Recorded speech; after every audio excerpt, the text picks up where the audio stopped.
लोकसभा चुनाव के शेष चरणों के लिए प्रचार तेज। प्रधानमंत्री और भारतीय जनता पार्टी के वरिष्ठ नेता नरेंद्र मोदी तेलंगाना और आंध्र प्रदेश में कई रैलियां कर रहे हैं। भाजपा और कांग्रेस नेताओं का उत्तर प्रदेश के विभिन्न निर्वाचन क्षेत्रों में प्रचार, महागठबंधन के नेताओं का बिहार में रैलियां और घर घर जाकर प्रचार। 16वें वित्त आयोग ने संदर्भ की शर्तों के बारे में आम जनता, इच्छुक संगठनों और व्यक्तियों से सुझाव आमंत्रित किए हैं। मौसम विभाग ने कहा, राजस्थान और मध्य प्रदेश में शुक्रवार तक भीषण गर्मी का प्रकोप जारी रहेगा। और आईपीएल क्रिकेट में हैदराबाद में लखनऊ सुपर जायंट्स का मुकाबला सनराइजर्स हैदराबाद से जारी। समाचार संध्या के साथ मैं प्रियंका अरोड़ा। लोकसभा चुनाव के चौथे और शेष अन्य चरणों के लिए प्रचार तेज हो गया है। विभिन्न राजनीतिक दलों के वरिष्ठ नेता जनसभाएं और रैलियां कर रहे हैं। प्रधानमंत्री और भाजपा के वरिष्ठ नेता नरेंद्र मोदी ने आंध्र प्रदेश के राजमपेट में जनसभा को संबोधित किया। प्रधानमंत्री ने कहा कि एक एक वोट से देश मजबूत होता है। यहाँ एनडीए सरकार बनेगी तो सिंचाई के प्रोजेक्ट तेजी से पूरे होंगे।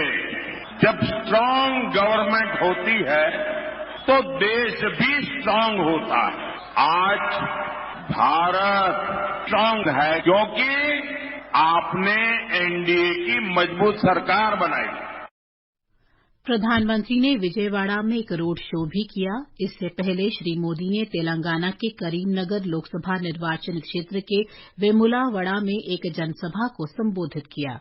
उन्होंने पिछले 10 वर्षों के दौरान राष्ट्रीय जनतांत्रिक गठबंधन एनडीए सरकार की उपलब्धियों का श्रेय लोगों को दिया। वारंगल में एक जनसभा में प्रधानमंत्री मोदी ने कहा कि भारतीय जनता पार्टी की नीति रही है कि राष्ट्र प्रथम है, जबकि कांग्रेस और भारत राष्ट्र समिति जैसी पार्टियों के लिए परिवार सबसे पहले है।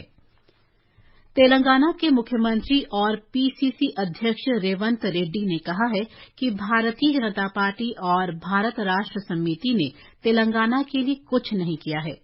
आरमूर में रोड शो में उन्होंने कहा कि बीआरएस प्रमुख के चंद्रशेखर राव को कांग्रेस द्वारा लोगों को दिए गए आश्वासनों के कार्यान्वयन के बारे में सवाल उठाने का कोई अधिकार नहीं है। बीआरएस प्रमुख और पूर्व मुख्यमंत्री के चंद्रशेखर राव ने नरसापुर रोड शो में भाजपा और कांग्रेस पर आरोप लगाए कि दोनों मिले हुए हैं। भारतीय जनता पार्टी और कांग्रेस के वरिष्ठ नेता उत्तर प्रदेश के विभिन्न निर्वाचन क्षेत्रों में प्रचार कर रहे हैं। गृह मंत्री और भाजपा के वरिष्ठ नेता अमित शाह ने आज उत्तर प्रदेश के लखीमपुर खीरी, हरदोई और कन्नौज में प्रचार किया।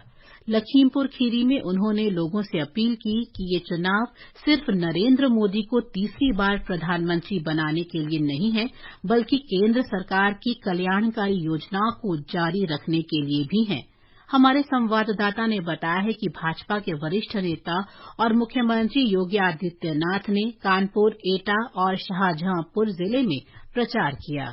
कांग्रेस महासचिव प्रियंका गांधी ने आज अपने भाई और पार्टी उम्मीदवार राहुल गांधी के लिए रायबरेली में नुक्कड़ सभाओं को संबोधित किया। उन्होंने अपने प्रचार अभियान की शुरुआत रायबरेली के बछरावा इलाके से की। बीजेपी पर लोगों को गुमराह करने का आरोप लगाते हुए प्रियंका गांधी ने कहा कि अगर उनकी पार्टी सत्ता में आई तो आशा कार्यकर्ताओं, आंगनवाड़ी कार्यकर्ताओं और मनरेगा कर्मचारियों की मजदूरी दोगुनी कर दी जाएगी। समाजवादी पार्टी प्रमुख अखिलेश यादव ने आज शाहजहांपुर में एक रैली में भाजपा पर जमकर हमला बोला और कहा कि पार्टी झूठे वादे करती है और संविधान बदलना चाहती है। उन्होंने फर्रुखाबाद और हरदोई में भी पार्टी उम्मीदवारों के पक्ष में राजनीतिक रैलियों को संबोधित किया। हरदोई जिले में एक रैली को संबोधित करते हुए बहुजन समाज पार्टी सुप्रीमो मायावती ने कहा कि उनकी पार्टी को भरोसा है कि बसपा जीतेगी और उसे अन्य पार्टियों के समर्थन की जरूरत नहीं है। सुशील चंद्र तिवारी, आकाशवाणी समाचार, लखनऊ।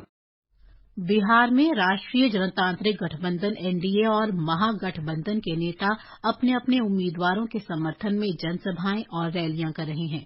भारतीय जनता पार्टी के वरिष्ठ नेता नितिन गडकरी ने बेगूसराय संसदीय क्षेत्र में एक जनसभा में कहा कि केवल एनडीए सरकार ही गरीबी, बेरोजगारी और भुखमरी को दूर कर सकती है। श्री गडकरी ने कांग्रेस और वामपंथी दलों पर आरोप लगाया कि उनकी जन विरोधी नीतियों के कारण देश की स्थिति बेहद खराब है। उन्होंने कहा कि केवल प्रधानमंत्री मोदी ही भारत को दुनिया में 5 ट्रिलियन की अर्थव्यवस्था बना सकते हैं। महागठबंधन के राष्ट्रीय जनता दल, कांग्रेस और वामपंथी दलों के नेताओं ने भी रैलियां की। राष्ट्रीय जनता दल नेता तेजस्वी प्रसाद यादव ने काराकाट संसदीय क्षेत्र में जनसभा की। श्री यादव ने आरोप लगाया कि प्रधानमंत्री नरेंद्र मोदी ने अच्छे दिनों के नाम पर लोगों को धोखा दिया है। राज्यों और केंद्र शासित प्रदेशों के प्रमुख निर्वाचन क्षेत्रों से परिचय से जुड़ी श्रृंखला में आज हम झारखंड की खूंटी लोकसभा सीट की जानकारी दे रहे हैं। झारखंड की 14 लोकसभा सीटों में खूंटी लोकसभा निर्वाचन क्षेत्र एक विशेष स्थान रखता है, क्योंकि यह स्वतंत्रता सेनानी भगवान बिरसा मुंडा का जन्म स्थान है, जिनका जन्म खूंटी जिले के उलीहातू गांव में हुआ था। भगवान बिरसा मुंडा की जयंती को जनजातीय गौरव दिवस के रूप में मनाकर एनडीए सरकार द्वारा हमारे देश के स्वतंत्रता संग्राम में आदिवासियों के योगदान को स्वीकृति मिली है। अनुसूचित जनजाति के लिए सुरक्षित खूंटी निर्वाचन क्षेत्र में खूंटी, सिमडेगा, रांची और सरायकेला खरसावां के 4 जिलों के 6 विधानसभा क्षेत्र खूंटी, तोरपा, सिमडेगा, कोलेबिरा, तमाड़ और खरसावां शामिल हैं। अनुसूचित जनजाति के लिए आरक्षित इस सीट पर 50% आबादी मुंडा जनजातियों की है। खूंटी सीट झारखंड की 14 सीटों में से सबसे हॉट सीटों में से एक है और भाजपा के लिए यह सिटिंग सीट मानी जाती है। इस बार फिर भाजपा की ओर से केंद्रीय मंत्री अर्जुन मुंडा और कांग्रेस के कालीचरण मुंडा के बीच दिलचस्प मुकाबला है। इधर इस बार के चुनाव में 3 निर्दलीय प्रत्याशियों की भूमिका भी प्रभावी रहने की उम्मीद है। इस सीट पर 13 मई को मतदान होगा और यहां से 7 उम्मीदवार चुनाव मैदान में हैं। शिल्पी, आकाशवाणी समाचार, रांची। लोक निर्णय 2024 आम चुनावों पर विशेष कार्यक्रम हर शाम 7 बजे से और पुनः प्रसारण रात 9:30 बजे से आकाशवाणी गोल्ड पर। चुनावी गतिविधियों की खबर, देश के हर अंचल पर नजर, विशेषज्ञों की राय और विश्लेषण। दुनिया के सबसे बड़े लोकतंत्र के चुनावी पर्व में सुनिए लोक प्रसारक के साथ लोक निर्णय 2024। 5वें चरण में 6 राज्यों और 2 केंद्र शासित प्रदेशों की 49 सीटों के लिए 695 उम्मीदवार मैदान में हैं। इस चरण में उत्तर प्रदेश की 14, महाराष्ट्र की 13, पश्चिम बंगाल की 7, बिहार और ओडिशा की 5-5, झारखंड की 3, जम्मू कश्मीर और लद्दाख की 1-1 सीट पर 20 मई को मतदान होगा। निर्वाचन आयोग ने आज 354 पर्यवेक्षकों के साथ लोकसभा के चौथे चरण के मतदान की तैयारियों की समीक्षा की। वीडियो कॉन्फ्रेंस के माध्यम से हुई बैठक में मुख्य निर्वाचन आयुक्त राजीव कुमार ने पर्यवेक्षकों को निष्पक्ष, स्वतंत्र और सुचारू मतदान सुनिश्चित करने के निर्देश दिए। भारतीय जनता पार्टी ने लोकसभा चुनाव के लिए आज 3 उम्मीदवारों की एक और सूची जारी की। पंजाब में आनंदपुर साहिब लोकसभा सीट से डॉक्टर सुभाष शर्मा, फिरोजपुर से राणा गुरमीत सिंह सोढी को मैदान में उतारा है, जबकि संगरूर संसदीय क्षेत्र से अरविंद खन्ना पार्टी के उम्मीदवार होंगे। भारतीय जनता पार्टी ने भारतीयों पर कथित आपत्तिजनक टिप्पणी करने के लिए कांग्रेस नेता सैम पित्रोदा की आलोचना की है। भाजपा प्रवक्ता सुधांशु त्रिवेदी ने कहा है कि श्री पित्रोदा ने भारत की संस्कृति और पहचान के साथ साथ देश के लोगों का भी अपमान किया है।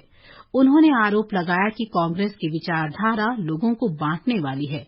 पार्टी नेता और केंद्रीय मंत्री राजीव चंद्रशेखर ने आरोप लगाया कि श्री पित्रोदा की टिप्पणी से कांग्रेस की मानसिकता का पता चलता है। इससे पहले श्री पित्रोदा ने देश के विभिन्न हिस्सों से भारतीयों की तुलना चीनी, अफ्रीकी, अरब और गोरों से की थी।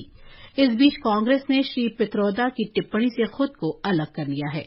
सैम पित्रोदा ने इंडियन ओवरसीज कांग्रेस के अध्यक्ष पद से इस्तीफा देने का फैसला किया है। पार्टी महासचिव जयराम रमेश ने कहा है कि पार्टी अध्यक्ष ने उनका इस्तीफा स्वीकार कर लिया है। ये समाचार आकाशवाणी से प्रसारित किए जा रहे हैं। ताजा समाचार जानने के लिए आप हमारे Twitter handle @AIR News Hindi को फॉलो कर सकते हैं। Dear voters, elections are here. Download your voter helpline app from the Play Store or Apple Store and make sure your name is there in the electoral list.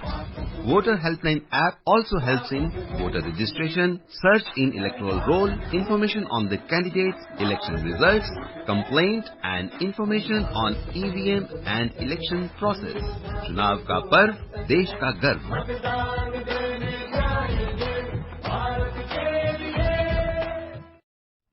ये आकाशवाणी है. राष्ट्रपति द्रौपदी मुर्मू कल राष्ट्रपति भवन में नागरिक अलंकरण समारोह के दूसरे चरण में पद्म पुरस्कार प्रदान करेंगी. पद्म पुरस्कार देश के सर्वोच्च नागरिक पुरस्कारों में से एक हैं. इसमें 3 श्रेणियों में पद्म विभूषण, पद्म भूषण और पद्मश्री सम्मान प्रदान किए जाते हैं. पिछले महीने 22 अप्रैल को राष्ट्रपति ने 3 पद्म विभूषण, 8 पद्म भूषण और 55 पद्मश्री पुरस्कार प्रदान किए थे. 16वें वित्त आयोग ने संदर्भ की शर्तों के बारे में आम जनता, इच्छुक संगठनों और व्यक्तियों से सुझाव आमंत्रित किए हैं. वित्त आयोग के कार्य से संबंधित किसी अन्य मुद्दे पर भी सुझाव आमंत्रित किए जाते हैं. सुझाव 16वें वित्त आयोग की वेबसाइट पर सुझाव के लिए कॉल के अंतर्गत दिए जा सकते हैं. राष्ट्रपति ने संविधान के प्रावधानों के अनुरूप 16वें वित्त आयोग का गठन किया है. इसके अध्यक्ष डॉक्टर अरविंद पनघड़िया हैं. केंद्रीय वित्त मंत्री निर्मला सीतारामन ने आज अमेरिका के वित्त मंत्री जेनेट येलेन से टेलीफोन पर बात की. एक सोशल मीडिया पोस्ट में उन्होंने कहा कि दोनों नेताओं के बीच अंतर्राष्ट्रीय कराधान पर सौहार्दपूर्ण चर्चा हुई. दिल्ली की राउज एवेन्यू अदालत ने प्रवर्तन निदेशालय द्वारा जांच किए जा रहे कथित आबकारी नीति मामले में दिल्ली के पूर्व उप मुख्यमंत्री मनीष सिसोदिया की न्यायिक हिरासत 21 मई तक बढ़ा दी है. ये समाचार हमारी वेबसाइट newsonair.gov.in/hindi और हमारे mobile app news on AIR पर भी उपलब्ध हैं. बारिश का मौसम आने वाला है, तैयारी कर ली ना? गार्डन में नए पौधे लगा देना, नमी मिलेगी तो अच्छे से लग जाएगा. ये तैयारी तो हो गई, मगर असली तैयारी हुई कि नहीं? असली तैयारी मतलब? बारिश का पानी बचाने की तैयारी, बोले तो रेन वाटर हार्वेस्टिंग की तैयारी. ये भला हम कैसे भूल सकते हैं? बारिश से पहले ही हमने छत और पाइप सब साफ करवा दिए. अब सीधे बारिश के पानी से ग्राउंड वाटर को रिचार्ज करेंगे. सबने कैच द रेन कैंपेन से जुड़ के वर्षा का जल बचाने की तैयारी कर ली है. आप भी जुड़िए. समाचार संध्या में आपका फिर स्वागत है. मौसम विभाग ने कहा है कि राजस्थान और मध्य प्रदेश में अगले 2 दिनों तक गर्मी का प्रकोप जारी रहेगा. अगले 2 दिनों तक पुदुचेरी और 5 दिनों तक गुजरात के तटीय इलाकों में गर्म और नमी भरा मौसम बना रहेगा. एक रिपोर्ट. मौसम विभाग ने देश के उत्तर पूर्वी भाग में इस महीने की 12 तारीख तक गरज के साथ हल्की से मध्यम बारिश की संभावना व्यक्त की है. पश्चिम बंगाल, बिहार, झारखंड और ओडिशा में भी अगले 4 दिनों तक यह स्थिति बनी रहेगी. देश के दक्षिणी भाग में भी अगले 4 दिनों तक बारिश होने का अनुमान है. महाराष्ट्र, मध्य प्रदेश और छत्तीसगढ़ में भी अगले 4 दिनों तक हल्की बारिश होने की संभावना है. देश के अधिकतर हिस्सों में अधिकतम तापमान में बदलाव होने की संभावना नहीं है. आदर्श की रिपोर्ट के साथ समाचार कक्ष से मैं शक्ति. आईपीएल क्रिकेट में आज हैदराबाद में सनराइजर्स हैदराबाद का मुकाबला लखनऊ सुपर जायंट्स से हो रहा है. लखनऊ सुपर जायंट्स ने ताजा समाचार मिलने तक 17वें ओवर में 4 विकेट पर 113 रन बना लिए हैं. अंत में मुख्य समाचार एक बार फिर. लोकसभा चुनाव के शेष चरणों के लिए प्रचार तेज. प्रधानमंत्री और भारतीय जनता पार्टी के वरिष्ठ नेता नरेंद्र मोदी तेलंगाना और आंध्र प्रदेश में कई रैलियां कर रहे हैं. भाजपा और कांग्रेस नेताओं का उत्तर प्रदेश के विभिन्न निर्वाचन क्षेत्रों में प्रचार. महागठबंधन के नेताओं का बिहार में रैलियां और घर घर जाकर प्रचार. 16वें वित्त आयोग ने संदर्भ की शर्तों के बारे में आम जनता, इच्छुक संगठनों और व्यक्तियों से सुझाव आमंत्रित किए. मौसम विभाग ने कहा राजस्थान और मध्य प्रदेश में शुक्रवार तक भीषण गर्मी का प्रकोप जारी रहेगा. और आईपीएल क्रिकेट में हैदराबाद में लखनऊ सुपर जायंट्स का मुकाबला सनराइजर्स हैदराबाद से जारी. इसके साथ ही समाचार संध्या का ये अंक समाप्त हुआ. नमस्कार.